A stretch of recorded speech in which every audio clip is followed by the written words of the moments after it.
IPL 2024లో ఫామ్లో ఉన్న రెండు టాప్ టీమ్స్ మధ్య ఒక ఇంట్రెస్టింగ్ మ్యాచ్ జరగబోతుంది. ఈ రోజు లక్నో వేదికగా ఎల్ఎస్సీ మరి ఆర్ఆర్ జట్లు తలపడబోతున్నాయి. సో ప్రజెంట్ అయితే ఈ సీజన్లో రెండు టీంలు కూడా చాలా మంచి ఫామ్లో ఉన్నాయి. మెయిన్లీ పాయింట్స్ టేబుల్ చూసుకుంటే రెండు టీంలు కూడా టాప్ 4లో ఉన్న టీమ్స్. దీంతో మ్యాచ్లో గెలిచిన టీంకి టాప్ 4లో స్పాట్ అనేది బలంగా ఫిక్స్ అవుతుంది. మెయిన్లీ ఆర్ఆర్ టీం మ్యాచ్లో గెలిస్తే 16 పాయింట్లతో ప్లే ఆఫ్స్లో ఒక అడుగు పెట్టేస్తారు. వాళ్ళు ప్లే ఆఫ్స్ కోసం కావాల్సిన కనీసం 16 పాయింట్ల మార్కును అందించుకుంటారు. అంటే నెక్స్ట్ 1 మ్యాచ్లో గెలిచిన ఈజీగా వాళ్ళకి ప్లే ఆఫ్ బెర్త్ కన్ఫర్మ్ అయిపోతుంది. అలాగే అదర్ లక్నో టీం తీసుకున్న వాళ్ళు కూడా 10 పాయింట్స్తో 4th ప్లేస్లో ఉన్నారు. దీంతో వాళ్ళు కూడా మ్యాచ్లో గెలిస్తే 12 పాయింట్స్తో 2వ స్థానానికి వెళ్ళే ఛాన్స్ ఉంటుంది. మెయిన్లీ వాళ్ళ హోమ్ గ్రౌండ్లో మ్యాచ్ జరుగుతుండడం, అలాగే లాస్ట్ 2 మ్యాచ్లో సిఎస్కే లాంటి పెద్ద టీంను ఓడించడం ఎల్ఎస్జీ టీంకి ఉన్న biggest positive point. So definitely రెండు టీంలు మ్యాచ్లోకి చాలా మంచి ఫామ్తో వస్తున్నాయి కాబట్టి మనమైతే ఒక హై వోల్టేజ్ క్లాష్ని ఎక్స్పెక్ట్ చేయవచ్చు. బట్ ఇన్వే హెడ్ స్టాట్స్ చూసుకుంటే మాత్రం ఆర్ఆర్ టీంకి అడ్వాంటేజ్ ఉంది. మొత్తం 4 మ్యాచ్లో తలబడితే ఒక్క మ్యాచ్లో మాత్రమే లక్నో వాళ్ళు గెలిచారు, 3 మ్యాచ్లో రాజస్థాన్ వాళ్ళు గెలిచారు. ఈవెన్ ప్రీవియస్గా ఏడాది 2 జట్ల మధ్య జరిగిన మ్యాచ్లు కూడా రాజస్థాన్ వాళ్ళే గెలిచారు. అది కూడా చాలా కంఫర్టబుల్గా మ్యాచ్ గెలిచారు. మెయిన్లీ డెత్ ఓవర్స్లో అద్భుతమైన బౌలింగ్ చేసి లక్నో టీంని బీట్ చేశారు. సో ఈ మ్యాచ్ అయితే లక్నో టీంకి ఒక రీవెంజ్ మ్యాచ్. తమ హోమ్ క్రౌడ్ ముందు ఎలాగైనా సరే రాజస్థాన్ టీంని బీట్ చేయాలని చూస్తారు. ఇక మ్యాచ్ జరగబోయే ఎకనా స్టేడియం యొక్క పిచ్ రిపోర్ట్ చూసుకుంటే రన్ ఫెస్ట్గా ఫుల్ స్టాప్ పెట్టేలా కనిపిస్తుంది. ఎందుకంటే ఈ మ్యాచ్ కోసం ఒక బ్లాక్ సాల్ వికెట్ని యూజ్ చేయబోతున్నారంట.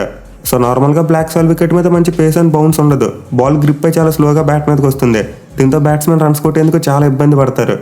ఇన్ఫాక్ట్ ఆల్రెడీ గ్రౌండ్లో బ్లాక్ సాల్ పిచ్ మీద డీసీ మరి ఎల్ఎస్సీ జట్ల మధ్య ఒక మ్యాచ్ జరిగింది. అండ్ ఆ మ్యాచ్లో చూసుకుంటే ఎల్ఎస్సీ బ్యాట్స్మెన్ బ్యాటింగ్ చేసేందుకు చాలా ఇబ్బంది పడ్డారు.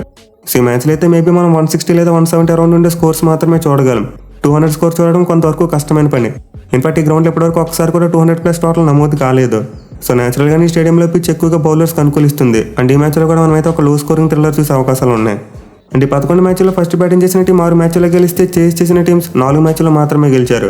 అలాగే స్టేడియంలో ఫస్ట్ ఇన్నింగ్స్ యావరేజ్ స్కోర్ 158 రన్స్గా మాత్రమే ఉంది. సో స్టాట్స్ బట్టి క్లియర్గా అర్థం చేసుకోవచ్చు ఫస్ట్ బ్యాటింగ్ చేసిన టీంకి అడ్వాంటేజ్ కనిపిస్తుంది. మెయిన్లీ గ్రౌండ్లో మ్యాచ్ ప్రోగ్రెస్ అయ్యే కొద్దీ పిచ్ కొంతవరకు బౌలర్స్కి అనుకూలిస్తుంది. బట్ ఎనివే మనం లాస్ట్ మ్యాచెస్లో చూసుకుంటే చేసింగ్ చేసిన టీంలే గెలిచాయి. ఎస్పెషల్లీ లాస్ట్ మ్యాచ్లో లక్నో టీం సిఎస్కే టీం మీద ఒక బిగ్ టార్గెట్ని కూడా చేశారు. సో డ్యూ ఫ్యాక్టర్ కనుక ప్లేలోకి వస్తే బ్లాక్ సాల్ వికెట్ కూడా మంచిగా బ్యాటింగ్ అనుకూలిస్తుంది. అదే ఒకవేళ డ్యూ ఫ్యాక్టర్ లేకపోతే మాత్రం పరిస్థితులు డిఫరెంట్గా ఉంటాయి. సో ఏడాది గ్రౌండ్లో జరిగిన 4 మ్యాచ్లో ఫస్ట్ బ్యాటింగ్ చేసిన టీంలో ఫస్ట్ 2 మ్యాచ్లో గెలిచాయి. బట్ నెక్స్ట్ 2 మ్యాచెస్లో చూసుకుంటే చేసిన టీంలే గెలిచాయి. దీంతో మోస్ట్ లైక్లీ టాస్ గెలిచిన కెప్టెన్ ముందుగా ఫీల్డింగే తీసుకోవచ్చు. ఇక ఈ గ్రౌండ్లో అయితే లక్నో టీంకి చాలా మంచి రికార్డు ఉంది. ఈ సీజన్లో ఆడిన 4 మ్యాచ్లో 3 గెలిచారు. మోస్ట్ ఇంపార్టెంట్లీ వాళ్ళ బౌలర్స్ హోమ్ అడ్వాంటేజ్ని బాగా యూటిలైజ్ చేసుకుంటారు. బట్ ఎనివే ఆర్ఆర్ టీం చూసుకుంటే ఇప్పటివరకు ఈ సీజన్లో బయటకు వెళ్ళినప్పుడు ఒక్కసారి కూడా ఓడిపోలేదు. వాళ్ళు ఆడిన 8 మ్యాచ్లు 3 అవే మ్యాచెస్ ఉన్నాయి. అండ్ ఆ 3 అవే మ్యాచెస్లో కూడా వాళ్ళు గెలిచారు. ఓన్లీ హోమ్ గ్రౌండ్లో మాత్రమే ఒక మ్యాచ్ ఓడిపోయారు. సో ఈ మ్యాచ్లోకి అయితే ఆర్ఆర్ టీం ఖచ్చితంగా చాలా మంచి ఫామ్తో వస్తున్నారు. ఇన్ఫాక్ట్ ఇప్పటివరకు ఈ గ్రౌండ్లో ఒక్కసారి కూడా 2 జట్లు తలపడలేదు. బట్ ఫస్ట్ టైం మ్యాచ్ ఆడబోతున్నాయి. దీంతో ఖచ్చితంగా మనం ఒక క్లోజ్ కాంటెస్ట్ చూసే అవకాశాలు ఎక్కువగా ఉన్నాయి. ఇక టీమ్స్ విషయానికి వస్తే లక్నో టీం అబ్సల్యూట్లీ బీస్ట్ ఫామ్లో ఉన్నారు. లాస్ట్ 2 మ్యాచ్లో సిఎస్కే లాంటి బలమైన టీంను వరుసగా 2 టైమ్స్ ఓడించారు. అది కూడా బిగ్ టార్గెట్స్ని చేసి. సో నార్మల్గా లక్నో టీం చేజింగ్లో అంత స్ట్రాంగ్ టీం కాదు. వాళ్ళు టార్గెట్ని బాగా డిఫెండ్ చేసుకుంటారు. బట్ గత 2 మ్యాచ్లో మాత్రం వాళ్ళు కంఫర్ట్ జోన్లో లేకపోయినా ఈజీగా మ్యాచ్లు గెలిచారు. సో బ్యాటింగ్లో చూసుకుంటే లక్నో టీం చాలా స్ట్రాంగ్గా కనిపిస్తుంది. మెయిన్లీ స్టాయినిస్ మరియు పురాణ్ వీళ్ళిద్దరిలో ఒక్కరు చెలరేగిన మ్యాచ్ 1 సైడ్ అయిపోతుంది. అలాగే కేఎల్ రాహుల్ మరియు ఆయుష్ పదిన్ ఇలాంటి ప్లేయర్స్ కూడా మంచి ఫామ్లో ఉన్నారు. సో ఒక క్వింటన్ డికాక్ మాత్రమే కొంతవరకు స్లోగా బ్యాటింగ్ చేస్తున్నాడు. బట్ మిగతా బ్యాట్స్మెన్ అంతా కూడా మంచి ఫామ్లోనే ఉన్నారు. ఇక బౌలింగ్ విషయానికి వస్తే ఖచ్చితంగా అక్కడక్కడ కొన్ని లూప్ హోల్స్ ఉన్నాయి. మెయిన్లీ వాళ్ళ పేస్ అటాక్ కొంతవరకు వీక్ పాయింట్గా కనిపిస్తుంది. సో స్పిన్ బౌలింగ్ పరంగా లక్నో టీం చాలా స్ట్రాంగ్గానే ఉంది. అయితే పేస్ బౌలర్స్ విషయంలోనే కన్సిస్టెన్సీ లేదు. లాస్ట్ మ్యాచ్లో సిఎస్కే టీంకి ఎక్కువ రన్స్ ఇచ్చారు. మెయిన్లీ వాళ్ళ ఫీల్డింగ్ కూడా అప్ టు ద మార్క్ లేదు. సో ఈ మ్యాచ్ అయితే డెఫినెట్లీ లక్నో టీం వాళ్ళ బౌలింగ్లో మార్పులు చేయొచ్చు. మేబీ మయాంక్ యాదవ్ లాంటి బౌలర్ అందుబాటులో ఉంటే అతను ఖచ్చితంగా ప్లేయింగ్ లైన్లోకి తీసుకొస్తారు. అలాగే ఇంపాక్ట్ ప్లేయర్గా పడికల్ని కాకుండా ఎంసెద్ దాద్ లాంటి ఒక ఎక్స్ట్రా స్పిన్నర్ని కూడా తీసుకొచ్చే ఛాన్స్ ఉంది. ఈవెన్ లక్నో టీం కావాలనుకుంటే క్వింటన్ డికాక్ని పక్కన పెట్టి కేఎల్ మెర్స్ని తీసుకుని మనం మ్యాచ్ చేరుకోవడం అవసరం లేదు. సో మేబీ మ్యాచ్ కోసం లక్నో టీంలో 1-2 మార్పులు జరిగే అవకాశాలు ఉన్నాయి. ఇక రాజస్థాన్ టీం విషయానికి వస్తే వాళ్ళు కూడా చాలా మంచి ఫామ్లో ఉన్నారు. ఎస్పెషల్ ఓపెనర్స్ ఆల్రెడీ సీజన్లో మొత్తం 3 సెంచరీలు కొట్టారు. బట్లర్ 2 కొడితే జైస్వాల్ లాస్ట్ మ్యాచ్లో ముంబై మీద సెంచరీ కొట్టాడు. అలాగే వాళ్ళ మిడిల్ ఆర్డర్ బ్యాట్స్మెన్ చూసుకున్న over the moon, Sanju Samson మరియు రియాన్ పరాగ్ ఆల్మోస్ట్ ప్రతి మ్యాచ్లో కూడా రన్స్ కొడుతున్నారు. మెయిన్లీ శాంసన్ చూసుకుంటే చివరికి ఎల్ఎస్సీతో మ్యాచ్ జరిగినప్పుడు 82 రన్స్ కొట్టాడు.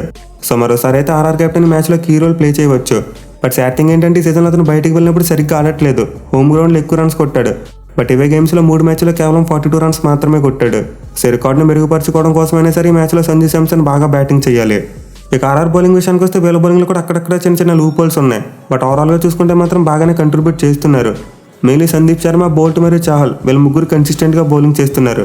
ఎస్పెషల్లీ సందీప్ శర్మ లాస్ట్ మ్యాచ్లో ఒక 5 కూడా తీశాడు. So unlike Lucknow pace bowling వీళ్ళ పేసర్స్ దగ్గర మంచి ఎక్స్పీరియన్స్ ఉంది. ఈవెన్ ఆవేష్ ఖాన్ కూడా ప్రీవియస్గా గ్రౌండ్లో ఆడిన ఎక్స్పీరియన్స్ ఉంది. సో బౌలింగ్లో కంపేర్ చేసుకుంటే లక్నో టీం కంటే ఆర్ఆర్ఏ కాస్త స్ట్రాంగ్గా కనిపిస్తున్నారు. ఇక టీంలో చేంజెస్ విషయానికి వస్తే వీళ్ళైతే ఎలాంటి మార్పులు చేయరు, ఎందుకంటే వాళ్ళ కాంబినేషన్ ఆల్రెడీ సెట్ అయిపోయి ఉంది. So most likely ఆర్ఆర్ఏ team same playing లెవెన్తో వచ్చే అవకాశాలు ఎక్కువగా ఉన్నాయి. ఇక మ్యాచ్లో మెయిన్ బ్యాటిల్ అనేది మిడిల్ ఓవర్స్లో ఉండబోతుంది. సో రెండు జట్లలో ఏ టీం అయితే మిడిల్ ఓవర్స్లో మంచిగా బౌలింగ్ చేయడంతో పాటు మంచిగా బ్యాటింగ్ చేస్తారో వాళ్ళకే మ్యాచ్ గెలిచే అవకాశాలు ఎక్కువగా ఉంటాయి. ఎందుకంటే రెండు జట్ల దగ్గర మంచి క్వాలిటీ స్పిన్ అటాక్ ఉంది. సో ఏ స్పిన్ అటాక్ అయితే మ్యాచ్లో బాగా క్లిక్ అవుతుందో మేబీ వాళ్ళే మ్యాచ్ గెలవచ్చు. మరి మీరు ఈ మ్యాచ్లో ఏ టీం గెలుస్తుంది అనుకుంటున్నారో కింద కామెంట్ చేయండి. Thank you for watching. Have a nice day.